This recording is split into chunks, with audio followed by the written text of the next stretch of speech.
கர்த்தருடைய பரிசுத்த நாமம் மகிமைப்படுவதாக. நான் சென்னையில் சில வருடத்துக்கு முன்பாக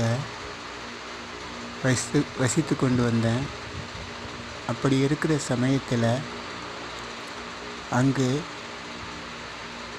ஒருத்தங்க மரித்து போயிட்டாங்க. அவங்கள அடக்கம் பண்ணும்படி எங்களை ஒரு 4 பேர் கூப்பிட்டாங்க. நானும் என்னுடைய நண்பர்களும் புறப்பட்டு போனோம். அப்போது அந்த அம்மா இறந்து 2 நாள் ஆயிடுச்சு. அவங்க ஐஸ் பெட்டியில் வச்சுருந்தாங்க. அப்பொழுது எங்களை தூக்கி அந்த என்ன சொல்லுவாங்கன்னா பாடைன்னுவாங்க, அந்த பாடையில் வைக்கணும்.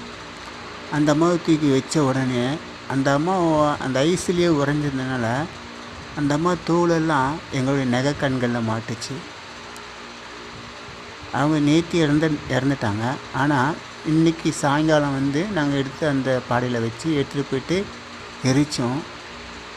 இப்போது பாருங்கள், அந்த அம்மாவோடைய சரீரம் முழுக்க சும்பி போனது மாதிரி காணப்படுகிறது. அது மாத்திரமல்ல, அந்த சரீரத்தை முதல்ல பார்க்கும்போது புஷ்டி ஆரோக்கியமாக இருக்கும். ஆனால் இப்போது பார்த்தா அந்த ஜீவன் அவங்களை விட்டு பிரிஞ்ச பிறகு அந்த சரீரத்திலேருந்து ஒரு வாடைன்னுவாங்க, துர்நாற்றம், அந்த வாடை அடிச்சுது. அதனால் நாங்கள் தூக்கி வச்சுட்டு அந்த சரீரத்தை எரித்தோம். அதே போல் தான் இயேசு வாழ்ந்த காலத்தில் லாசரு என்ற ஒரு மனுஷன் வியாதிப்பட்டு கிடக்கிறான். அப்பொழுது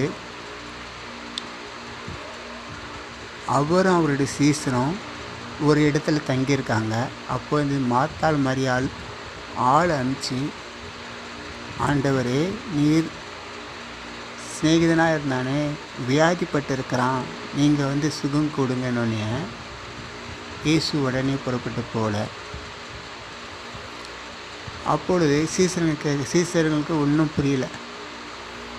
சரி அப்படிங்க.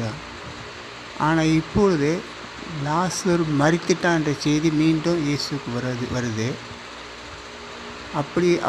அப்படிப்பட்ட சமயத்தில் தான் இயேசு புறப்பட்டு போகலாம் வாங்கன்னு சீசர்கிட்ட கேட்குறாங்க. அதுக்கு தோமா சொல்கிறாரு, ஆண்டவரே, ராபி, யூதர்கள் இப்போ நம்மளை கல்லெறிஞ்சி கொல்ல பார்த்தாங்க, அந்த இடத்துக்கு போகிறோம் அப்படின்னு கேட்குறாரு.